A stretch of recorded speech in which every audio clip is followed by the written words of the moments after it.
ሰላም እንዴት ናችሁ የዩቲዩብ ተከታታዮች? በዛሬው ቪዲዮ በዲልዲስ ውስጥ ምርጥ ተጫዋቾች እነማን ናቸው የሚለውን እናያለን። ይህ ሊስት ብዙ ሰው ያስጨንቃል። በዚህ ቪዲዮ መጨረሻ ጥያቄ አለ።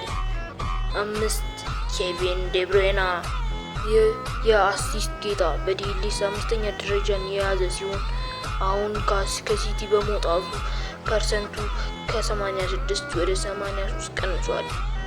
አራተኛ በዝላዩ እና በሹቱ የምናውቀው ዘጎት ማን እንደሆነ አውቃችሁታል አይደል? አዎ አልተሳሳታችሁ፣ ክርስቲያኖ ሮናልዶ። ይህ ተጫዋች በጣም ሹት ያለው ተጫዋች ሲሆን ዲልዲስ ፐርሰንቱ 83 ሲሆን በደረጃም አራተኛ ላይ ተቀምጧል። ሶስተኛ ሊዮናል አንድሬስ ሜሲ። ይህ ተጫዋች አጭር ቢሆንም ድሪብል ሲያደርግ ፓስ ሲያደርግ የተሳካለት ተጫዋች ነው።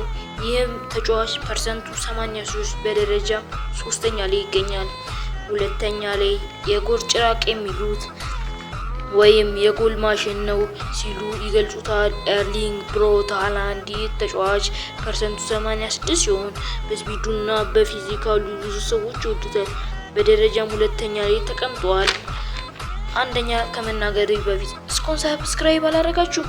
ሰብስክራይብ በማድረግ የቻናሌ ቤተሰብ ይሁኑ። አንደኛ የወደፊቱ ሮናልዶ ተብሎ ይሆናል የሚባለው ኪሊያን ምባፔ ነው። ይህ ተጫዋች ለተከላካዮች ፈተና የሆነ ተጫዋች ሲሆን በስፒዱም ብዙ ሰዎች ይወዱታል። በፐርሰንቱ 86 ሲሆን በደረጃ አንደኛ ላይ ተቀምጧል።